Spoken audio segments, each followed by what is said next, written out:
So, hello. Hi, everyone. I'm Daniel. I'm a PhD candidate in genetics, bioinformatics, and computational biology at Virginia Tech, so go Hokies. Working in the social and decision analytics lab under the Virginia Bioinformatics Institute. It's an off-site satellite lab in DC, so hello everyone from DC. I got my MPH in epidemiology at Mailman, so to all my Mailman folks. I'm a software carpentry instructor. I work for Jared, and what I'm really interested in is predictive health analytics. So today, there was a lot of talk yesterday and this morning, et cetera, about reproducibility. We heard knitr a lot and R markdown a lot. We saw a bunch of cool plots, and we saw some talks about Shiny, et cetera, et cetera. So I'm here to sort of just walk through the whole process with you. So I'm going to show you, what is knitr? How do you actually knit something? I'll show you an example of an Ebola plot that I made using an open source Ebola data set, and then we'll try to just turn that plot into Shiny and sort of make it a little more interactive. So my talk, everything is all on that website. It's got an MIT license. It's got a DOI. Do whatever you want with it. We're all for open science here. So again, just like Vivian's talk this morning, hopefully I have this talk sort of spread out so at least a little bit of everyone can get something from it. So the data set I'm going to be working with is the Ebola data set created by Caitlin Rivers. She's finishing her doctorate in the same program I'm in. And specifically, the data set out of this repository is called the country time series data. If you guys really have a chance, please look at this repository. There's a lot of other data sets. It was being put together in real time for the 2014 outbreak. It has a whole bunch of reports coming out of WHO all in there. So yeah, so it's another data set instead of diamonds and cars that we, as in our community, can start using. So first, a little demo about knitr. So go into our studio. So knitr and R markdown sort of uses this language, this scripting. It's not scripting, markdown. It's a markdown language called markdown. There we go. And so essentially what you want, if you want to create headers, just like HTML, you can create 6 levels of headers. The 7th one actually doesn't render, so you can have 6 levels of headers. So you can name your things give them headers, et cetera. You can do bullet-pointed lists. So it's really nice if you're in a class or something. You can take your notes in Markdown. That's what I do, and hopefully you guys do as well. What you can also do is ordered lists. So you can create an ordered list, go from 1 to 3, et cetera, and it'll create an order list. And what's also really cool about it is your order list doesn't really have to be in any real order. Sometimes you can just say 1, 2, 3, 4, 5, and then you realize you got to stick something in number 2. And then if you're typing your notes, you realize if you're really anal retentive that, OK, now you got to rename everything, et cetera, et cetera. You don't necessarily have to, and I'll show you what Markdown does with that. And then finally, you can also nest your lists just like everything else. So if we click knit, so there's a little button here in our studio, and it creates knit. And essentially what this does is it creates the headers 1 to 7 or 1 to 6. And you can create headers for yourself. You can see the bullet points are all here. You can see the numbers getting ordered. And remember, the actual number doesn't really matter as long as it's number, period, space. It'll take care of that. And you can just nest them, just tab. I think it's also 4 spaces, but you can tab and nest these points one into another. So this whole concept, we heard talk yesterday about reproducible code or reproducible pipelines. It's all under this umbrella term called literate programming. So if anything, one of the things to get out of this talk, if you want to figure out how to do this in another language, it's how do you do literate programming in Python? How do you do literate programming in something? So in R, one of the things I commonly do when I do literate programming is I have this giant chunk here, and all this does is sets up a whole bunge of things. So any plot I generate in R it'll automatically save it into a folder, so I don't have to do weird dev on, dev offs. And this is all part of knitting a document or our Markdown.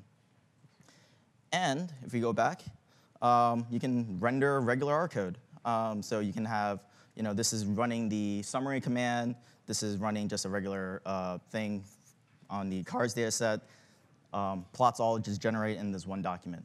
And finally, this is down here. This is something where I got roughly about 30 points on Stack Overflow answering the same question.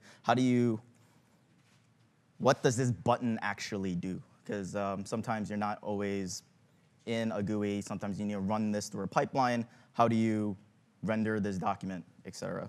And essentially, it runs this command called render under the R Markdown package. Cool. So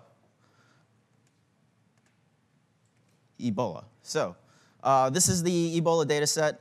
If you take a look at it, just looking at the variable names, we have date, we have day, and then we have cases Guinea, cases Liberia, et cetera. We also have columns called deaths Guinea, deaths Liberia. So there's just even looking at the column names, there's stuff we need to clean up. I mean, our column names contain 2 variables, and we have to break that up somehow. And if we just take I transposed it just so you guys can see. We have this date variable and then this day, and essentially it's just cases and a number, and these are cumulative counts. And for the most part, if you were following the Ebola outbreak, we saw these 2 graphs. The top one is just the cumulative case count, and the bottom for people in epidemiology, they're weekly incidents, so how many new cases per week were seen. And so I saw this plot and I was like, okay, that's great. How do we sort of make this a little more interactive? I thought, well, maybe one idea was to sort of shift all the lines so they all start from a common 0 point. So then you can sort of count if different countries had different outbreak start points. You can probably compare how the beginning of the outbreak was from country to country. And the other thing was, oh, well, so what if I only wanted to look at 2 of these countries instead of all of them at once? It would be nice if I had a little button thing to toggle countries on and off. So the first point is sort of like, okay, let's replicate the top graph, and then let's see what goes from there. So next bunch of slides is a whole series of replicating this data. But in the end, I get it to a point where what Hadley would call, or what we would all call long data. So I have a new variable called type, and in type, it'll have the words cases or deaths. I'll have the place, so the country that we're in, the day where the outbreak started, so I kind of got rid of the actual date, and then just the count. So it's the count of cases for that day or the count of deaths for that day. And so you'll see this little block of code fairly often throughout the entire presentation. This was just the plot I made to generate the graph. And here we go. This looks sort of a little better than what I had before. If you know your way around ggplot, it's really it's not too difficult. And you can create 2 plots just using the facet function. And so now I can compare country by country, cases and deaths. And so as soon as I saw this, I was like, okay, so I mentioned I want to be able to slide this thing over, which is what I did. The next thing I want to do is to sort of maybe toggle that. I want to be able to pick countries, and this looks like it's logarithmic. Maybe I'll have a checkbox or something to make my plots logarithmic on a log scale. And if you want, the actual Shiny app is actually deployed on shinyapps.io. The only thing with the free version of shinyapps.io is there's like a monthly limit, so please, if you guys go on this and it doesn't work, just try again next month. And if you want, you can also download the code and run it on your local computer as well. And again, for the repository, this is all coming from Caitlin Rivers. I did not put this data set together. She's in the same program as I am. I just have a fork where I just have these weird code for Shiny to run. And if you look at the actual deployed application, I've gotten 3 pull requests. And one of them was from my program at Mailman. So it's cool to sort of be in the open science world. All right, so first thing I want to show you is the Shiny document. So we talked about how knitr can do kind of cool things. Let Whoops, whoops. Uh-oh.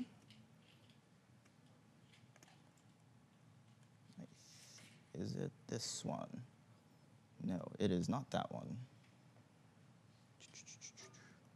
Sorry, folks.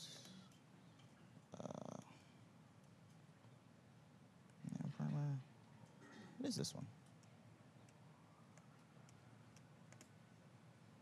Okay, cool. Let's just run straight into the application. All right.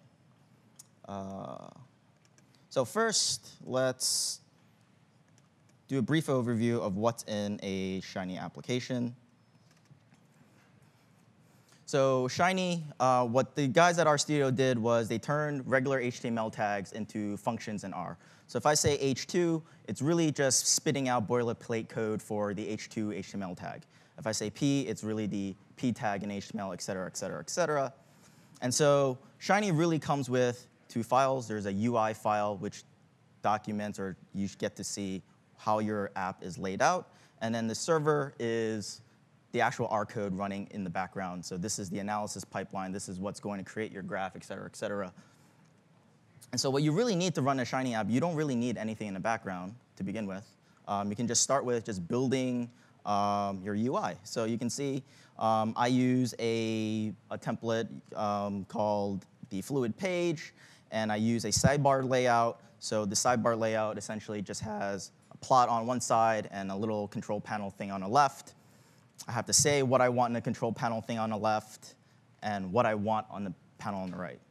So if I run this app, there's really nothing going on in the background. This is essentially just me calling a bunch of Shiny and R code that just renders HTML for us, right? So, I can have, the H1, H2 headers. I can do, bolding and making, text italics. You can use divs, et cetera. You can embed images. You can have links. And what's cool is within here, you can see that there are a few widgets that Shiny gives you. There's something like an action button, so that's like the little submit button that you click when you run things. There's a slider output, which you can see here, so it's a little doohickey that you can have right there, and a checkbox group. So, I have a roughly, you can sort of see little bits and pieces of what I would need to actually build the app, just playing around with just the UI. And if you are trying to start your own Shiny app, I would really suggest think about the UI first. Vivian, correct me if I'm wrong. Plan everything out, plan out your UI, and then drop in your actual R code at the very end. So this way, everything's already pre-planned, and you're not really trying to do too many things at once. All right, cool. So let's take a look at a really, really simple Shiny app. I totally just stole this straight from RStudio. And if we look at it, everyone who's probably been on the Shiny website, you see that this is the histogram of how long between eruptions for Old Faithful, and you can sort of change the bin width in Shiny. So this right here on the right is just using regular base graphics. So if we look at it, the UI is using the sidebar layout, so the same layout I saw before. There's a little panel on the left and this thing on the right. And in the sidebar layout, I'm putting a slider input, which is right there. And I just give it a min-max value and a starting value. So that's what's going on. And right here, bins is how I will refer to this slider when I'm in the server side. And number of bins here is just the text that you see right up there. So on the server side, if we looked at the server code before, the server takes a function called input and output. So essentially, input is all the variables coming in from the UI side, and output is anything that's generated in Shiny getting piped right back out to your browser. So on the server side, if you've sort of played a little bit around R, we take the faithful data set. We're taking the second column, which represents the time between eruptions. We'll just save it to a number x. And we'll create a sequence of bins, and we plot the histogram. And since this is a plot, we can save this entire plot into an output called distribution plot or something. So that's it. That's really all that's on the Shiny side. On the server side, this is just regular R code. If you just saw this, minus the few weird words, you're all good. And then you can see here on the main panel, I'm just calling this plot, which is the same name I gave the output for the plot. And that's basically how Shiny runs. You have an input, you have a whole bunch of widgets, it goes into the server side, the server treats those inputs as a variable that you can subset like regular R, and it just gets funneled right back out into the UI for you. So, that sort of makes sense. I can sort of, put my R code that I showed before, all that munging on the server side. And then for the countries, I can have like a little toggle that just subsets my data set based on the countries I want. So let us look at that. So looking at the server code, all this over here on the top, this is exactly what I showed before. Just the munging process of cleaning and breaking up the variable name, the column names into 2 columns, et cetera, et cetera. And on the UI side, if we take a look at this, on the UI side, I generated a bunch of countries. I have a little radio button for if I still want it on the absolute or relative scale. There's a little checkbox thing that lets me, rescale the thing on log or not. And I can probably subset the X column just by subsetting the time, the time variable in my data frame. So let's see how that works all in here. So in the UI, you can see I have some outputs, some buttons, and then this main panel, which has a plot. So the UI side is fairly simple. On the server side, I had to create those buttons, et cetera. But here on the plot, you can see that this block of code, this ggplot code is essentially the same ggplot code that I used before. And the only difference in here is if you take a look at the plot that's actually being created, I subset my data frame, or the data frame right here, using the countries variable from my UI, and that subsets my data frame that I can later use to plot. So how does this actually work? So now I have this little checkbox. It's just a simple list, and I'm just subsetting a data frame via list, just like normal R. And the interface is literally five different types of render commands. So from the RStudio thing, on the very top, there are a few render functions in the top right corner, and that's really it. The different types of rendering functions, that's really the only communication that you need to be aware of, from regular R to the UI back to regular R. So I have this little button that lets me toggle whether I want all the countries on the same scale or not. I have this little thing that lets me plot on a log 10 scale. Just toggle it back and forth, and you can